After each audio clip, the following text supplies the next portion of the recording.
तो दोस्तों अस्सलाम वालेकुम। लर्न एंड अर्न के यूट्यूब चैनल में खुशामदीद। हम अपनी आज की वीडियो में देखेंगे रिकर्सिव फंक्शंस क्या होते हैं और रिकर्सिव फंक्शंस के अंदर हम फिबोनाची सीरीज़ को कैसे यूज़ करते हैं। तो रिकर्सिव फंक्शंस होते हैं जब हम एक फंक्शन को कॉल कर रहे हैं, उसके अंदर उसी फंक्शन को दोबारा कॉल कर दिया है। लाइक मेरे पास अगर यहाँ पे एक फंक्शन है एफ फन के नाम से, मेरे पास एक फंक्शन है और इस फंक्शन के अंदर मैं इसी फंक्शन को दोबारा कॉल कर दूं तो ये मेरा रिकर्सिव फंक्शन हो जाएगा कि ये फन और फन के अंदर फन दोबारा कॉल हो गया। अब ये फन यहाँ से चलता है, इसके अंदर आता है, फंक्शन के अंदर आता है और फंक्शन के अंदर से वापस दोबारा इसको कॉल करी जा रहा है। तो ये एक जस्ट लाइक जैसा हमारी लूप वर्क करती है, ये उस तरह अपने आप को बार बार कॉल करी जाएगा और लूप की तरह काम करेगा।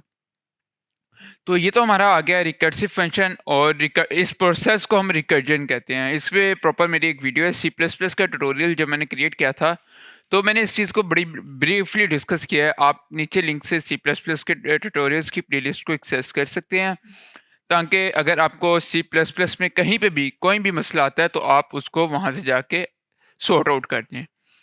तो अब हम अपने आज के टॉपिक की तरफ चलते हैं। आज का जो हमारा टॉपिक है वो क्या है? आज का हमारा टॉपिक है फिबोनाची सीरीज को रिकर्शन के थ्रू हम किस तरह कर सकते हैं। और इससे पहले अपने टॉपिक पे आए, हम देख लेते हैं फिबोनाची सीरीज होती क्या है। तो फिबोनाची सीरीज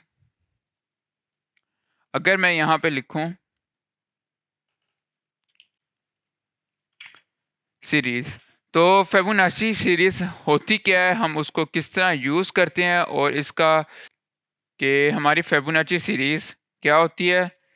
हमारी फिबोनाची सीरीज बेसिकली ये होती है 0 1 1 2 3 5 8 13 21 एंड सो ऑन, आगे ये चलती जाती है।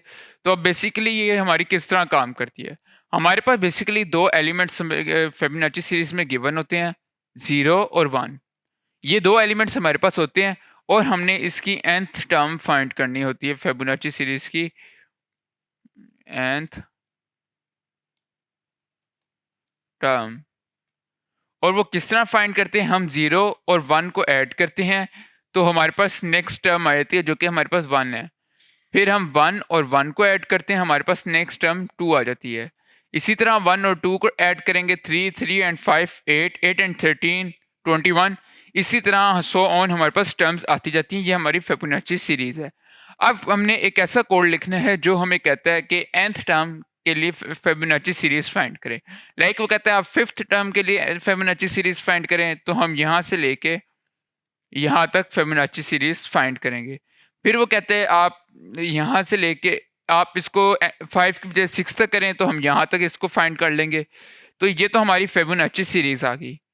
अब अगर हमारे पास सवाल आता है कि फिबोनाची सीरीज को फाइंड करें, तो हमारे पास दो मेथड हैं इसको फाइंड करने के। पहला मेथड है रिकर्सिव फंक्शन या रिकर्जन के थ्रू, सेकंड मेथड है लूप्स के थ्रू। तो आज की वीडियो में हम देखेंगे कि रिकर्जन के थ्रू हम फिबोनाची सीरीज को किस तरह फाइंड कर सकते हैं। तो चलते हैं डेव सी प्लस प्लस की तरफ और लिखते हैं प्रोग्राम। तो हम अपना कोड लिखते हैं। सबसे पहले हम हेडर फाइल्स इंक्लूड करेंगे, हैश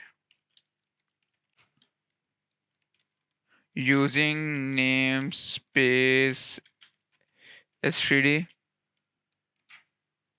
और उसके बाद हम लिखते हैं इंट मेन। हम अपना एक मेन फंक्शन लिखते हैं और उस फंक्शन के अंदर हम लिखते हैं इंट नाम। एक इंटीजर हमने क्रिएट किया, फिर हम सी आउट करते हैं, cout enter the to find. तो हम यूजर से nth टर्म ले रहे हैं कि किस टर्म तक यूजर इसको फाइंड करना चाहता है फिबोनाची सीरीज को, और सी इन में हम उससे ले लेते हैं नाम, जिसके अंदर वो हमें nth टर्म बताएगा अपनी। और उसके बाद हम क्या करते हैं, उसके बाद अगर मैं अपनी लूप रन करना चाहूँ तो मैं यहाँ पे लिखता हूँ अपना फिबोनाची सीरीज के लिए फंक्शन एक क्रिएट करूँ, तो उसके लिए हम यहाँ पे लिखते हैं सी हमने अपना फंक्शन कॉल कर लिया और ऊपर आके हम अपना रिकर्जन का फंक्शन क्रिएट कर लेते हैं। तो यहाँ पे हम लिखते हैं इंट रिकर इंट ए,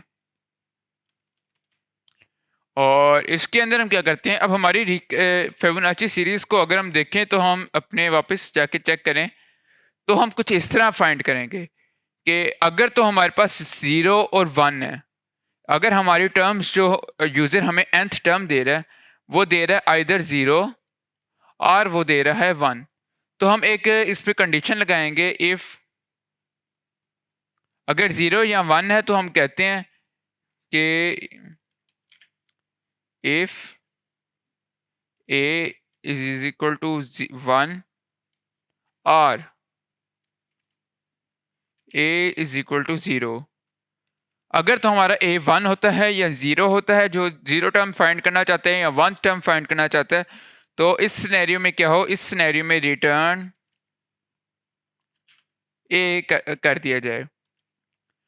कि अगर तो हमारा यूज़र कहते हैं कि आप 0 टर्म तक फिबोनाची सीरीज को फाइंड करो, तो 0 टर्म पे फिबोनाची सीरीज 0 ही है। अगर 1 टर्म तक फाइंड करना चाह रहा है तो 1 टर्म में भी हमारी फिबोनाची सीरीज 1 है। तो इन सिनेरियो में हमने उसको एन टर्म ही उसको रिटर्न कर देनी, क्योंकि वो सेम है।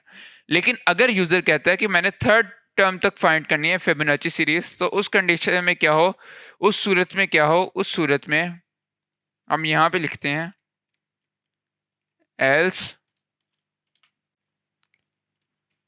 Plus recur a minus 1। तो अब यहाँ पे मैं क्या कह रहा हूँ, मैं कह रहा हूँ कि अगर तो यूज़र फाइंड करना चाह रहा है, अगर तो यूज़र फाइंड करना चाह रहा है 3rd टर्म जो कि 0 और 1 से नेक्स्ट टर्म है, यानी कि 2th टर्म है, तो जो उससे सेकंड प्रीवियस टर्म जो कि a माइनस 2 है हमारी, जो कि a माइनस 2, और उससे एक टर्म पीछे यानी कि a माइनस 1 को माइनस करके, उनको प्लस करके, दोनों फंक्शंस को माइनस करके उनको प्लस करके रिटर्न कर दे वैल्यू।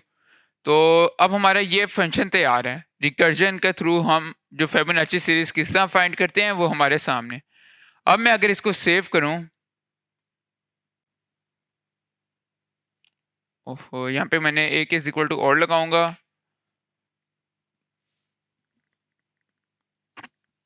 तो अब आगे अब मैं कहता हूँ मैंने 5th टर्म तक फाइंड करनी है फिबोनाची सीरीज, तो उसने मुझे 5 दे दिया। अगर मैं इसको कहता हूँ कि मैंने 7th टर्म तक फाइंड करनी है, उससे मुझे 13 दे दिया। अब अगर हम यहाँ पे आए तो यहाँ पे भी मैं लिख देता हूँ कि हमारे पास आती है 0, 0, सॉरी 0, 1, 1, 2, 3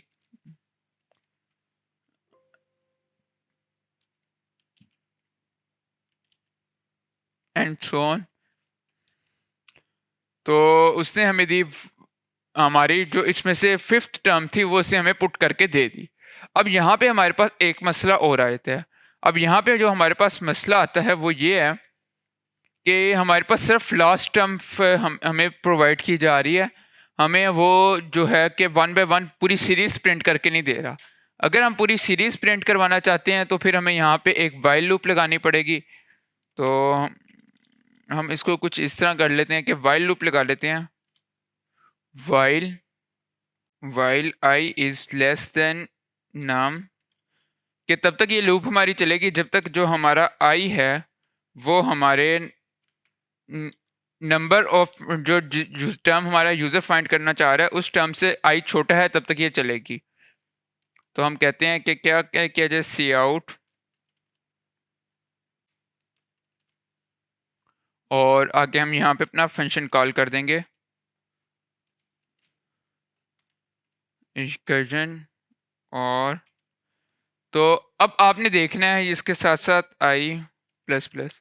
अब हमने यहाँ पे क्या देखना है कि अब हमारा फंक्शन चल तो सही, रिकर्जन के थ्रू हमारा जो फिबोनाची सीरीज फाइंड तो होने लग गई है, लेकिन यहाँ पे हमारे पास एक मसला आ रहा है वो मसला हमारी ये 5 आपने काउंट नहीं करना, ये ऊपर वाला फंक्शन है, तो 0 से स्टार्ट हो रही है।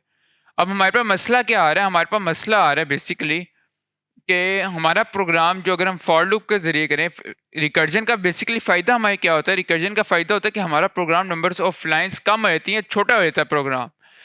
तो अब यहाँ पे हमारे पास मसला आ रहा है कि हमें प्रिंट करने के लिए एक तो ये रिकर्जन, इतनी रिकर्जन लगा रहे हैं, उसके साथ हम वाइल लूप भी लगा रहे हैं, तो ये तो हमारा बड़ा हो रहा है। एक ये प्रॉब्लम आ गई हमारे पास रिकर्जन के प्रोग्राम में।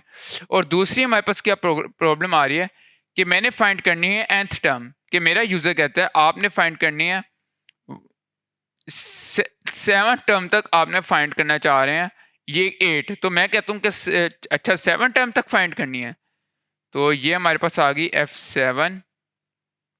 तो इसको फाइंड करने के लिए पहले मेरा जो फाइंड करेगा रिकर्जन में, वो फाइंड कर रहा है F7 को फाइंड करना है, तो F6 और F5। F7 को फाइंड करने के लिए चाहिए F6 और F5, इन दोनों को ऐड करके F7 आएगा। F6 को फिर फाइंड करेगा, तो उसके लिए मेरे पास चाहिए F5 और F4। F5 के लिए चाहिए मेरे पास फिर F4 और F3। F4 के लिए F2, F1, और अगर हम F3 पे आ जाएं तो यहाँ पे भी मुझे चाहिए, सॉरी यहाँ पे F3, F2 है, तो यहाँ पे चाहिए F2 और F1, F4 फिर यहाँ पे आ गया, तो फिर दोबारा वो फाइंड करेगा। F4 को फाइंड करने के लिए वो करेगा F3 और F2 को ऐड करेगा दोबारा, और फिर F5 के लिए वो ऐड करेगा F4 और F3 को। तो अब अगर आप यहाँ पे देखें कि F3 हमने यहाँ पे फाइंड कर लिया, कि अगर मैं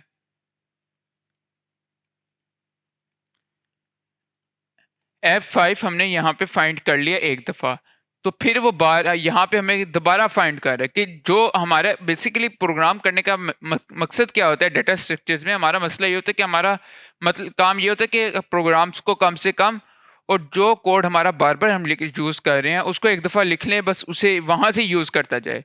लेकिन फिबोनाची सीरीज़ को अगर हम रिकर्जन में यूज़ करते हैं तो वो F5 को 2 दफ़ा क्रिएट कर रहा है, फिर F4 को यहाँ पे भी कॉल करेगा, यहाँ पे भी F4 को कॉल दोबारा कॉल कर रहा है, यहाँ पे भी F4 को दोबारा क्रिएट कर रहा है, 3 दफ़ा F4 को यूज़ कर रहा है। जबकि अगर हमने उसको एक दफ़ा हमने क्रिएट कर लिया तो हम एक दफ़ा उसको यूज़ कर सकते हैं, लेकिन इस सिनेरियो में वो F4 को 3 दफ़ा कॉल कर रहा है, F3 को वो 1 2 3 4 5 दफ़ा कॉल कर रहा है। तो ये हमारे जो ऑब्जेक्ट ओरिएंटेड प्रोग्रामिंग होती है या एल्गोरिथम्स का जो असल डाटा स्ट्रक्चर का मकसद होता है उसको फोर्थ कर देता है। तो अब इस सिनेरियो में, फिबोनाची सीरीज के सिनेरियो में, रिकर्जन रिकमेंडेड नहीं होता कि आप रिकर्जन के थ्रू या रिकर्सिव फंक्शन के थ्रू सीरीज को फाइंड करें, क्योंकि ये आपके प्रोग्राम को बजाय इसके कि आसान करे, ये उसको कॉम्प्लेक्स कर रहा है। तो फिबोनाची सीरीज के लिए रिकमेंडेड होता है कि आप इसके लिए लूप्स को यूज़ करें। तो आज के लिए इतना ही, अगली वीडियो में हम लूप्स के साथ फिबोनाची सीरीज को फाइंड करेंगे। तो तब तक के लिए खुदा हाफिज़।